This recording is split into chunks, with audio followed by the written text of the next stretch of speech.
Welcome प्यारे बच्चों। तो आप सभी का अपने channel Hindi study and poetry में हार्दिक अभिनंदन और स्वागत है। तो सबसे पहले तो आपको नए सत्र 2025 और 26 के लिए ढेर सारी शुभकामनाएं। तो मैं आपसे ये वादा करता हूं कि इस साल भी हम हिंदी में बहुत ही अच्छे से तैयारी करेंगे और बोर्ड एग्जाम में 90+ मार्क्स जरूर लाएंगे। तो चलिए आज हम गद्य खंड के पहले पार्ट के सभी प्रश्न उत्तर को बहुत ही आसान भाषा में समझने वाले हैं। और मैं आपको एक बात की गारंटी देता हूं कि अगर आप इस वीडियो को देख लेंगे तो आपको आपके चैप्टर के एनसीईआरटी के जो भी आपके चैप्टर के क्वेश्चन है वो सारे याद हो जाएंगे। तो चलिए शुरू करते हैं। तो सबसे पहले जो आपको याद रखना है कि आपके पास गद्य खंड का पहला पार्ट है भक्तिन। गद्य खंड का पहला पार्ट है भक्तिन और उसकी लेखिका का नाम है महादेवी वर्मा। देखिए पोएट के नाम भी आपको पता होने चाहिए, पोएट हो गए, राइटर हो गए, सबके नाम आपको पता होने चाहिए। क्लियर है? तो आपके पास गद्य खंड का पहला पार्ट है भक्तिन और उसकी लेखिका का नाम है महादेवी वर्मा। अब हम इसके पहले प्रश्न पे आते हैं। प्रश्न है भक्तिन अपना वास्तविक नाम लोगों से क्यों छुपाती थी और भक्तिन को यह नाम किसने और क्यों दिया? तो देखिए सबसे पहले प्रश्न को समझना है। यहां पर एक प्रश्न नहीं है, एक प्रश्न के अंदर दो प्रश्न है। देखिए पहले तो भक्तिन अपना वास्तविक नाम लोगों से क्यों छुपाती थी, पहले तो आपको यह बताना है और फिर यह भी बताना है कि भक्तिन को यह नाम किसने और क्यों दिया। तो सबसे पहले प्रश्न को देखना चाहिए प्रश्न कितने हिस्सों में डिवाइड है। ठीक है, अगर यह प्रश्न 3 मार्क्स का आएगा तो 1.5 नंबर का ऊपर वाला है और 1.5 नंबर का जो नीचे ऐड है। क्लियर हो गया? तो आपको यह भी समझना है। ठीक है, तो सबसे पहले आपको पता होना चाहिए कि भक्तिन का असली नाम था क्या। ठीक है, तो भक्तिन का असली नाम लक्ष्मी था। यह तो बात हो गई उसके असली नाम की। अब प्रश्न है कि वो अपना असली नाम लोगों से क्यों छुपाती थी। ठीक है, तो लक्ष्मी को धन की देवी माना जाता है और भक्तिन सोचती थी कि अगर लोगों को उसका असली नाम पता चल जाएगा तो लोग उसकी मजाक बनाएंगे। देखिए जो भक्तिन थी ना उसका असली नाम लक्ष्मी था, लेकिन वो चाहती थी कि लोग उसके असली नाम को ना जाने। क्यों ना जाने? क्यों? क्योंकि भक्तिन की जो परिस्थिति थी वो बहुत ज्यादा खराब थी। उसके कपड़े एकदम मैले कुचैले थे और उसकी स्थिति बहुत खराब थी, उसका हुलिया बहुत खराब था और उसको लगता था कि अगर लोगों को मेरा लक्ष्मी नाम पता चल जाएगा तो लोग मुझ पर हंसेंगे, लोग बोलेंगे कि इसका नाम तो लक्ष्मी है और लक्ष्मी तो धन की देवी होती है और इसकी हालत कितनी खराब है। तो अब आप मेरे पॉइंट को समझ गए होंगे कि उसको डर है। होता है ना कई बच्चों का जो नाम होता है उनके अंदर वो गुण बिल्कुल भी नहीं होते। तो भक्तिन को लगता है कि यार मेरी हालत तो बहुत खराब है और अगर लोगों को मेरा लक्ष्मी नाम पता चल जाएगा तो लोग मेरी मजाक बनाएंगे। तो इतना क्लियर हो गया। तो आप क्या लिखेंगे? भक्तिन का असली नाम लक्ष्मी था और भक्तिन की स्थिति बहुत ज्यादा खराब थी और उसको लगता था कि अगर लोगों को उसका लक्ष्मी नाम पता चल जाएगा तो लोग उसकी मजाक बनाएंगे, उस पर हंसेंगे। ठीक है, आगे देखिए। अब प्रश्न है भक्तिन को यह नाम किसने और क्यों दिया होगा? भक्तिन को यह नाम किसने और क्यों दिया होगा? अब यहां पर बहुत कंफ्यूजन होता है, ये बहुत डिबेट वाला है। क्यों? आप कई यूट्यूब चैनल में देखेंगे, कई आप बुक्स में देखेंगे लिखा होगा कि भक्तिन को यह नाम उसके माता पिता ने दिया। अब मैं आपको डाउट क्लियर करता हूं। देखिए आपको एक ऐसा लिखना है कि आपको ना डाउट ही ना रहे। आपको लिखना है भक्तिन को लक्ष्मी नाम तो उसके माता पिता ने दिया था, क्योंकि लक्ष्मी उसका बचपन का नाम था और बचपन का नाम तो माता पिता ही देते हैं। तो भक्तिन को लक्ष्मी नाम उसके माता पिता ने दिया और उसको भक्ति नाम लेखिका महादेवी वर्मा ने दिया। और क्या देखकर दिया? उसकी वेशभूषा और गले में तुलसी की माला। क्योंकि जब ये जो भक्ति ने ना लक्ष्मी, जब ये लेखिका के पास काम मांगने आती है ना तो इसकी हालत बहुत ज्यादा खराब रहती है। इसने साड़ी पहनी रहती है और इसकी पूरा सर मुंडा हुआ रहता है, गंजा मतलब। तो ये बिल्कुल साधु संत के जैसे लग रही थी। इसने लेखिका महादेवी वर्मा ने इसको भक्ति नाम दे दिया। क्यों? इसकी वेशभूषा और गले में तुलसी की माला को देखकर। तो आपको दोनों चीज लिख देना है कि उसको लक्ष्मी नाम तो उसके माता पिता ने दिया और भक्ति नाम लेखिका महादेवी वर्मा ने उसकी वेशभूषा और गले में तुलसी की माला को देखकर दिया। इतना क्लियर हो गया। तो भक्तिन का असली नाम था लक्ष्मी और वो लोगों से अपना नाम इसलिए छुपा रही थी लक्ष्मी कि उसको लगता था कि अगर लोगों को मेरा असली नाम पता चल जाएगा तो लोग मेरी मजाक बनाएंगे, क्योंकि भक्तिन की हालत जो है बहुत खराब थी, है ना। लक्ष्मी उसी का नाम है, लक्ष्मी उसके बचपन का नाम है और जब वो काम मांगने जाती है बाद में लेखिका के पास और वो कहती है मुझे लक्ष्मी नाम से मत पुकारना, तब लेखिका उसको भक्ति नाम दे देती है, उसका नया नामकरण कर देती है। क्लियर हो गया इतना? अब अगले प्रश्न पे आइए।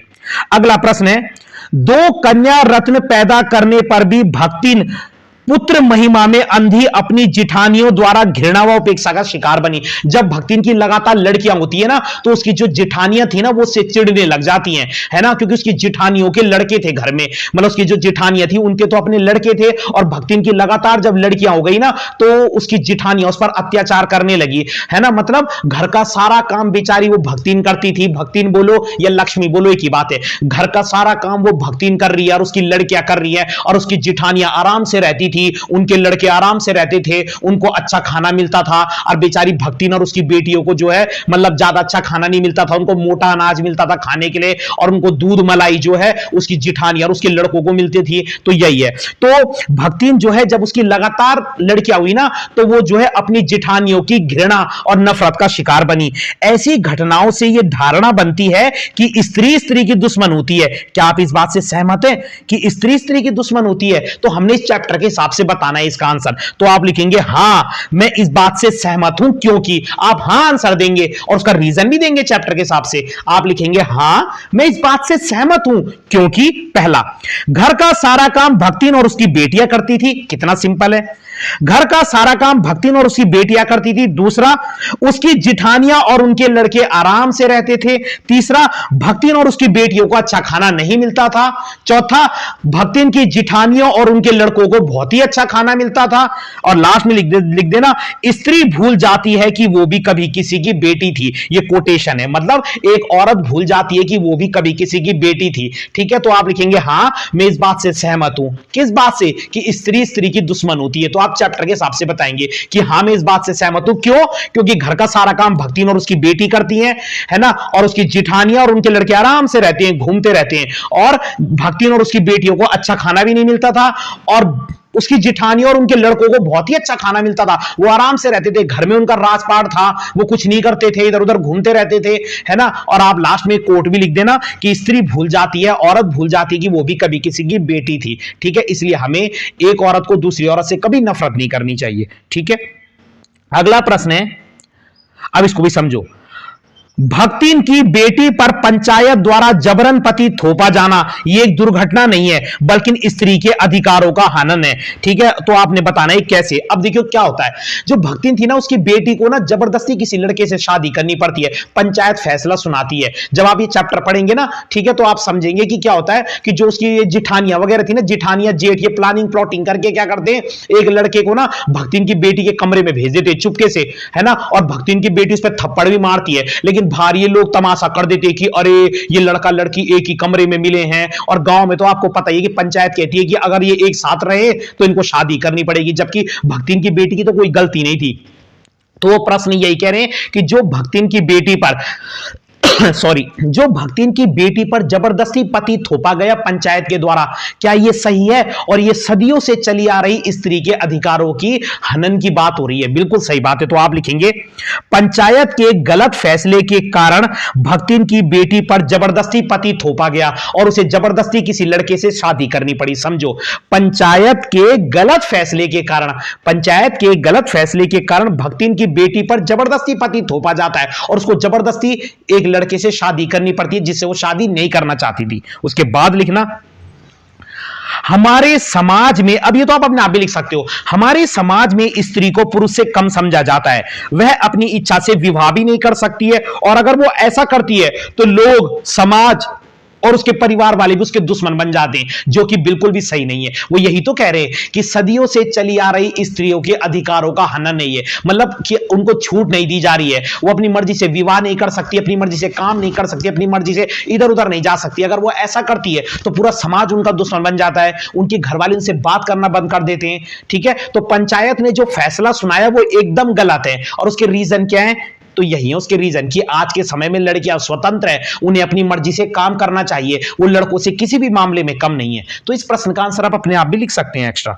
अगला, भक्तिन अच्छी है यह कहना कठिन होगा। मतलब भक्तिन अच्छी तो है, लेकिन उसमें कुछ कुछ दुर्गुण भी है। दुर्गुण का मतलब होता है बुरे गुण। मतलब भक्तिन बहुत अच्छी है वैसे, लेकिन उसमें कुछ कुछ बुरे गुण भी है। आपको इस क्वेश्चन में वही बताना है कि उसमें क्या क्या बुरे गुण है। देखिए, भक्तिन अच्छी है यह कहना कठिन होगा, कि हम ये कहें कि भाई भक्तिन अच्छी है तो ये तो मुश्किल बात है, क्योंकि उसमें कुछ बुरे गुण भी है। क्या क्या? देखो, भक्तिन में अच्छे गुण के साथ साथ बुरे गुण भी हैं। जैसे अब क्या क्या बुरे गुण है उसमें देखो, भक्तिन के आने से लेखिका देहाती बन जाती है। अब लेखिका तो पढ़ी लिखी थी, लेकिन जब भक्तिन गांव से आती है ना तो वो लेखिका को अपने जैसे ही बना देती है। वो लेखिका के जैसे शहरी तो बनती नहीं है, उल्टा लेखिका ही जो उसके जैसे गांव की बन जाती है, देहाती।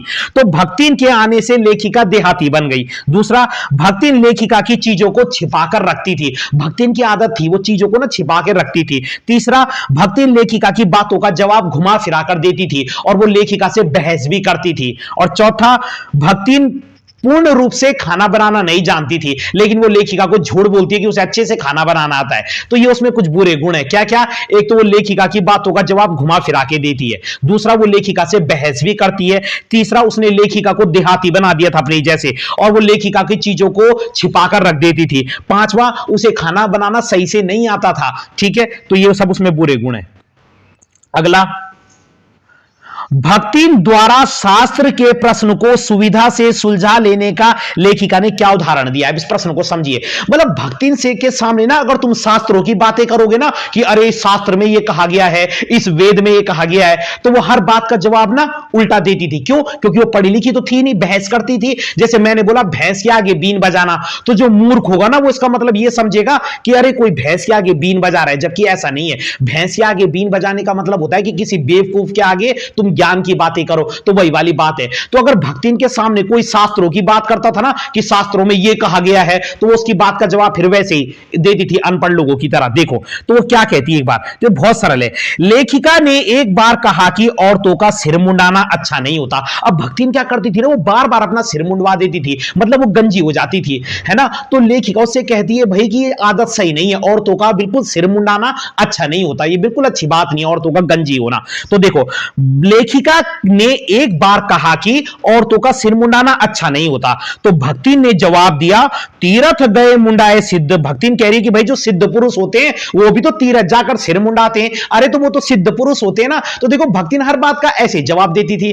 तो बहुत ईजी है, आपने बस इस लाइन को पढ़ना है, ये है इसमें मेन लाइन पढ़ने वाली। बच्चे ये लाइन भूल जाते हैं। तो आपने पहले लिखना है, लेखिका ने एक बार कहा कि, लेखिका ने एक बार भक्तिन से कहा कि औरतों का सिर मुंडाना अच्छा नहीं होता। लेखिका ने एक बार भक्तिन से कहा कि भाई औरतों का सिर मुंडाना अच्छा नहीं होता। तो भक्तिन ने जवाब दिया, तीरथ गए मुंडाए सिद्ध। बस ये याद रखना है आपने, भक्तिन ने जवाब दिया तीरथ गए मुंडाए सिद्ध। और ये बात सुनकर लेखिका चुप हो गई, क्योंकि लेखिका को पता था कि भक्तिन से बहस करके कोई फायदा नहीं और उससे वो जीत भी नहीं सकती है। बस कितना सरल है कि एक बार लेखिका ने भक्तिन से कहा कि भाई औरतों का सिर मुंडाना अच्छा नहीं होता, तो भक्तिन ने जवाब दिया, तीरथ गए मुंडाए सिद्ध। और यह बात सुनकर फिर लेखिका ही चुप हो जाती है, क्योंकि वो जानती थी कि भक्तिन से बहस करके कोई फायदा नहीं। बस कितना सरल है। अगला है, भक्तिन के आ जाने से महादेवी वर्मा अधिक देहाती कैसे हो गई? अब आपने एग्जांपल लिखने कि आप कैसे कह सकते हैं कि भाई भक्तिन के आने से लेखिका देहाती बन गई। आपके पास कोई प्रूफ है? आपको वही पॉइंट बताने। तो आपने लिखना है, भक्तिन के आ जाने से महादेवी वर्मा देहाती बन गई क्योंकि। अब क्यों बन गई वो देहाती? देखो, देहाती कहते हैं बेटा जो गांव के लोग होते हैं बहुत पिछड़े हुए, मतलब गांव के, देखो सारे लोग नहीं होते पिछड़े हुए, ये मत समझना कि मैं गांव के लोगों को पिछड़ा हुआ कह रहा हूं, नहीं, लेकिन जो मतलब बहुत बैकवर्ड इलाकों में रहते हैं, जो ज्यादा पढ़े लिखे नहीं है।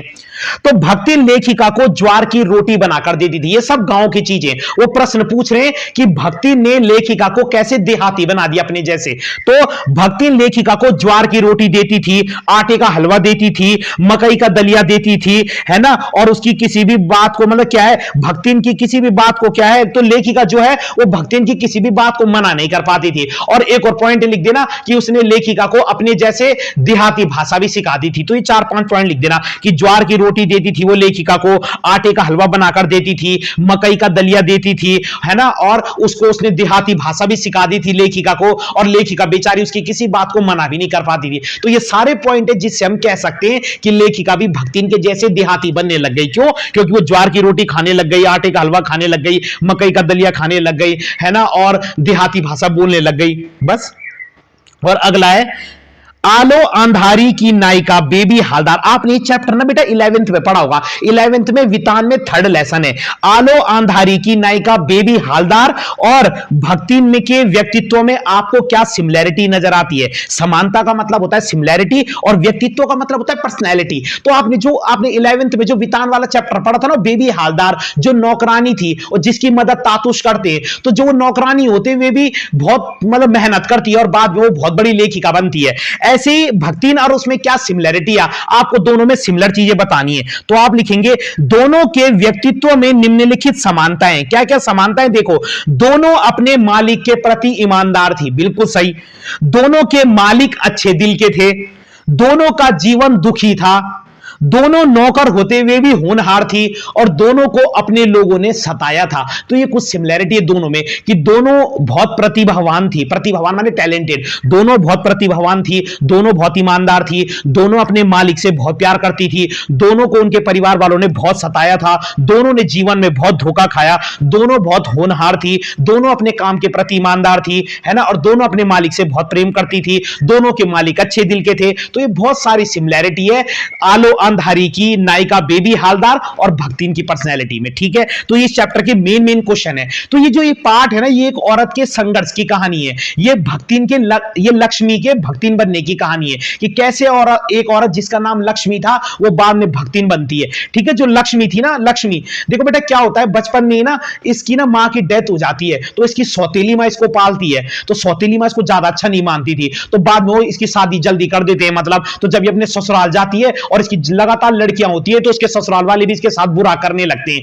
इसका पति अच्छा रहता है बस, लेकिन किस्मत इतनी खराब रहती है कि इसका पति भी मर जाता है, इसकी बड़ी बेटी का जो हस्बैंड था वो भी मर जाता है ना। तो एक घर में सब अब फीमेल हो जाती हैं और इस पे बहुत ज्यादा कर्जा भी चढ़ने लग जाता है बाद में। तब ये कर्जा चुकाने के लिए गांव से शहर जाती है, क्योंकि गांव में तो काम करके कहां से पैसे मिलते, तब ये शहर पैसे कमाने जाती है और वहां इसकी मुलाकात लेखिका महादेव वर्मा से होती है और बस अब दोनों में बहुत ज्यादा क्या है, मेल मिलाप हो जाता है और वो इसको बहुत ही अपने परिवार का सदस्य मानती थी। ठीक है, तो यही इस चैप्टर की क्या है, मेन कहानी है और ये इसके मेन क्वेश्चन आंसर है। बाकी इसके PYQ वगैरह वो मैं सब बाद में लाऊंगा। तो अगर आपको वीडियो पसंद आई हो तो लाइक कीजिएगा, कमेंट कीजिएगा और चैनल को सब्सक्राइब जरूर कीजिएगा। और अगर आपका कोई क्वेश्चन है तो बेझिझक कमेंट बॉक्स आपका है, आपको सारे प्रश्नों के जवाब दिए जाएंगे। धन्यवाद।